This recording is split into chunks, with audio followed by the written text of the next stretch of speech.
ఏం చేస్తున్నావు సిరి? ఇంకేం కానీ యూపీఐ యాప్లన్నీ తీసేస్తున్నాం. మరి అయితే ఏ యాప్ నుంచి కొంటున్నావు? బీయింగ్, ఫోన్పే, పేటిఎం. అంటే ఫోన్పే ఇండియన్ కంపెనీ అనుకుంటున్నావా?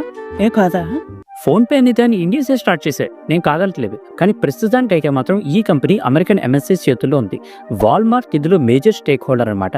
యాజ్ ఆన్ 2025కి వాల్మార్ట్ ఇందులో 83% షేర్ ఉంది. అంతేకాదు జనరల్ అట్లాంటిక్ అని ఇంకో కంపెనీకి దాదాపుగా 5.14% షేర్ అయితే ఉంది. అది కాకుండా మైక్రోసాఫ్ట్ కూడా ఇందులో స్టేక్ ఉంది. టైగర్ గ్లోబల్ అనే ఇంకొక సంస్థ కూడా ఇందులో షేర్ ఉందన్నమాట. మొత్తానికి మోర్ దాన్ 90% అమెరికన్ కంపెనీల చేతుల్లోనే ఫోన్పే నడుస్తుంది. ఇప్పుడు ఫోన్పేను వాడకూడదని చెప్పడం లేదు నీతోటి, జస్ట్ అవేర్నెస్ అని క్రియేట్ చేస్తున్నానమ్మా.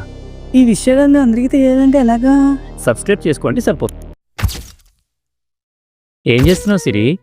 ఇంకేం కానీ యూపీఐ యాప్లన్నీ తీసేస్తున్నాం. మరి అయితే ఏ యాప్ నుంచి కొంటున్నావు? బీయింగ్, ఫోన్పే, పేటిఎం. అంటే ఫోన్పే ఇండియన్ కంపెనీ అనుకుంటున్నావా? ఏ కాదా? ఫోన్పే అనేది దాన్ని ఇండియన్సే స్టార్ట్ చేశారు, నేను కాదనట్లేదు. కానీ ప్రస్తుతానికి అయితే మాత్రం ఈ కంపెనీ అమెరికన్ ఎంఎస్సీస్ చేతుల్లో ఉంది. వాల్మార్ట్ ఇందులో మేజర్ స్టేక్ హోల్డర్ అనమాట. యాజ్ ఆన్ 2025కి వాల్మార్ట్ ఇందులో 83% షేర్ ఉంది. అంతేకాదు జనరల్ అట్లాంటిక్ అని ఇంకో కంపెనీకి దాదాపుగా 5.14% షేర్ అయితే ఉంది. అది కాకుండా మైక్రోసాఫ్ట్ కూడా ఇందులో స్టేక్ ఉంది. టైగర్ గ్లోబల్ అనే ఇంకొక సంస్థ కూడా ఇందులో షేర్ ఉందన్నమాట. మొత్తానికి మోర్ దాన్ 90% అమెరికన్ కంపెనీల చేతుల్లోనే ఫోన్పే నడుస్తుంది. ఇప్పుడు ఫోన్పేను వాడకూడదని చెప్పడం లేదు నీతోటి, జస్ట్ అవేర్నెస్ అని క్రియేట్ చేస్తున్నానమ్మా. ఈ విషయాలన్నీ అందరికీ తెలియాలంటే ఎలాగా? సబ్స్క్రైబ్ చేసుకోండి సరిపోతుంది.